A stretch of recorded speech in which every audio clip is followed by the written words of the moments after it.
Every time I wonder how China grew into the world's second largest economy, I just take a look at two pictures.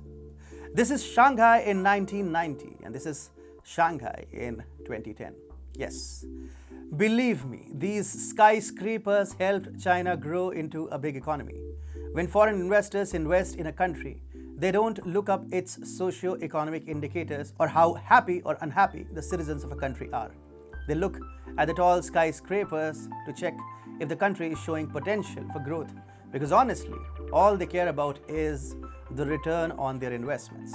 And when it comes to China, the communist nation built way too many skyscrapers which fueled interest in foreign investors, so many that sometimes China just had to do this.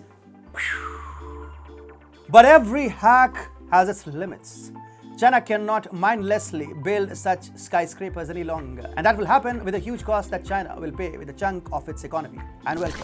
This is TFI Global, the foreign affairs and geopolitical analysis arm of the TFI Media Group. I'm your host Atul Mishra. In this video, I will tell you how China is set to lose almost 30% of its GDP. Let's begin. China's real estate sector keeps bringing bad news for Xi Jinping, and the worst is here. The ailing sector could wipe out 30% of China's GDP. China's real estate crisis has derailed the Strong 100, a term that is used to describe the top 100 real estate companies in the communist nation. CRIC Research, a private research institute, has reported that the total sales of the Strong 100 stood at $117.5 billion in the month of November, registering a staggering 3.4% decline from a month earlier. Not only this, compared with the same period last year, the sales of these Strong 100 have come down by a whopping 37.6%. This is a huge setback for the Chinese real estate market that contributes heavily to the Chinese GDP. In 2020, real estate investments across China reached a whopping $2.2 trillion, and China's GDP for the same year stood at $15.8 trillion. So real estate investments made up 14% of the Chinese GDP. But wait, that's not it. It is commonly accepted that 30% of China's GDP is dependent on real estate development. 30%. So if spillover effects are also factored in, almost one-third of China's economy is in serious trouble, and things only look bleak from here. You see, it all started with the Evergrande crisis, and the collapse of one real estate giant has set in a chain reaction with a series of big real estate developers defaulting on debt payments.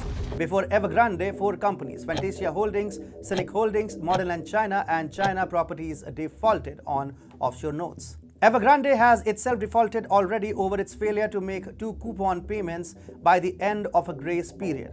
Shimao Group Holdings Limited, another real estate giant of China, is on the verge of collapse as well. The Strong 100 companies too seem to be moving in a downward trajectory. And if the crisis continues, you could see many big names in the real estate market tumble in the coming months. So 6 companies in China have been hit by the ongoing real estate collapse. And as a repercussion of this turmoil, the future of real estate development in China is looking bleak. House prices, sales and real estate investment, everything is going down in China. In November, new home prices fell 0.3% month on month. This is the second biggest decline since February 2015. Meanwhile, the actual value of home sales went down by a massive 16.31%. New construction, when measured by floor area, fell 21.03% on year in November. Property investment by developers too fell 4.3%. Amidst the ongoing real estate crisis, prospective Chinese home buyers have turned pessimistic. Several housing projects in the country have stalled, shattering the dreams of many prospective home buyers. The angry and depressed buyers who have lost a significant share of their life savings in failed housing projects now neither have the courage nor the willingness to invest in new projects. Imagine paying for an apartment that was never built and never getting your money back. With dropping demand, the Chinese real estate market can neither launch new projects nor can it bring in more investments. The property developers in China, or any other country for that matter, raise money from prospective homeowners. A part of the sale price is paid upfront even before the housing project is completed, and the possession of a residential apartment is usually given after the payment plan is completed. This is how housing projects work. However, China is now full of prospective home buyers who pumped money into projects that have stalled midway. Some people lost all the money that they had saved for purchasing a home, and now they are simply not ready to put their money into new projects. The shaken investor confidence has brought Chinese real estate development to a grinding halt. This is really bad news for China. Remember what I told you in the beginning.